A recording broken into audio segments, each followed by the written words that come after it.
What's up, people? Today I have an update on our Jeep Wagoneer. We just got it back from the shop, and I am going to do a mileage update on everything that is good to go and some of the things that are not good to go. We got a few. So first things first, let's get this thing started. I'll show you how many miles we have on it now. All right. 11,254 miles. What is going on? I have to, please tell me the heat is on. There we go. And we want heat. Which one was that? There we go. I got the heat going on the seat. All right, so I wanted to do this at 5,000, 10,000, 15, etc. But over the last couple months, we had a lot of stuff happen. We moved. We got rid of the Trackhawk. We had a baby. Wife and baby almost died. It was serious. It was like really, the complications were unbelievable. Everybody's healthy now, though. A lot of stuff going on. So I was unable to really stay on track with this. But now we're at 11,000 miles and I can do an update. We just got this vehicle back the other day from the body shop because somebody struck it in the rear wall. She was at the hospital. Anyway, so the first issue that we had was the puddle lights.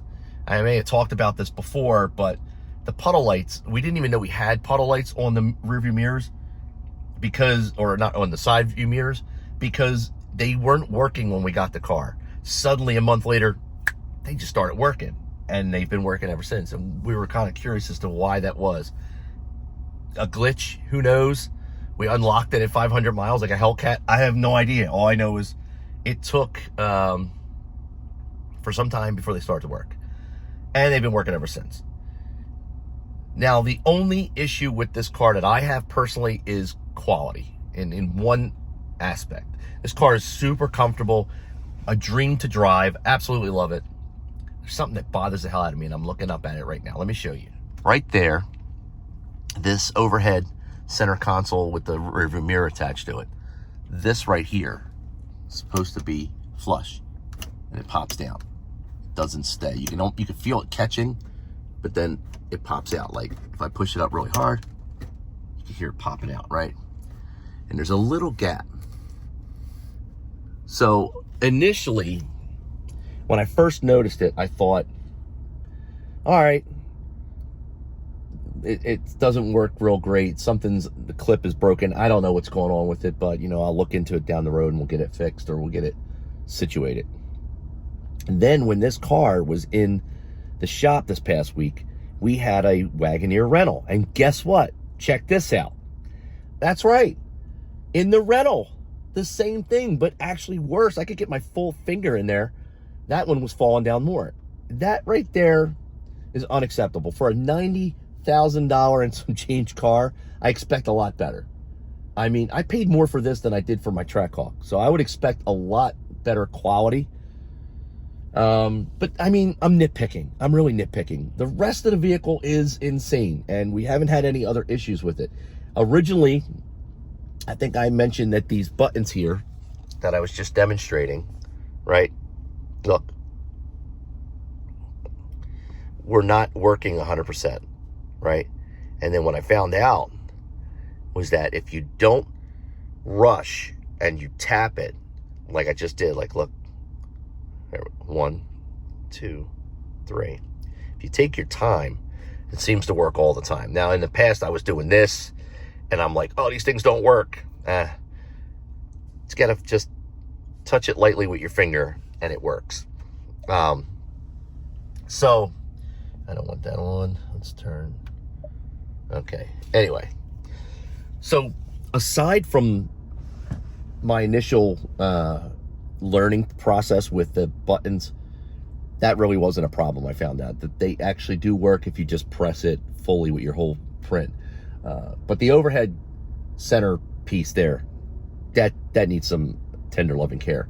Now, what I plan on doing is putting right here a little two-sided tape, little 3M tape, so when I push it back up, it'll stay flush. And then my OCD will just be, I won't be freaking out. I need this up. I don't like that gap. And then as you saw in the rental Wagoneer, how big that was. I could get my whole finger in there. This one's not so bad. I don't want it to get any worse. So that's it. So 11,000 miles. We just got it back from the body shop, and there's really nothing to report other than she's chugging along. She's doing good. She's had her second oil change, and a tire. We had to plug a tire. That's it. Not bad. Not bad. I hope to report nothing at our 15,000 and also 20,000 mile update. If something happens along the way, obviously I'll be up here complaining about it or telling you about it. But so far, so good. Everything is, you know, as you would expect a vehicle to be.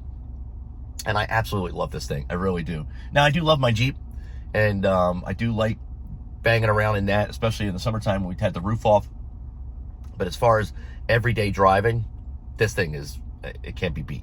That's it. That's all I do. All I have today. Why am I stuttering so bad? Anyway, do me a favor before you go. If you have a comment for me, drop it down below. Also, don't forget to click the like button, click the little bell notification. We have a super thanks button if you like the content here.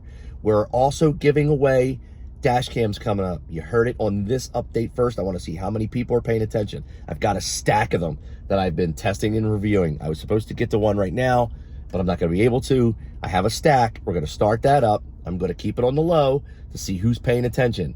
For those of you that do watch these updates, that do follow me, that do support me, you'll be in on loop on when and where we're going to do that, okay? Do me a favor. Click the like button. Click the little bell notification. Don't forget to click subscribe. Last but not least, you guys and girls all be safe. That's all I got. I'm out.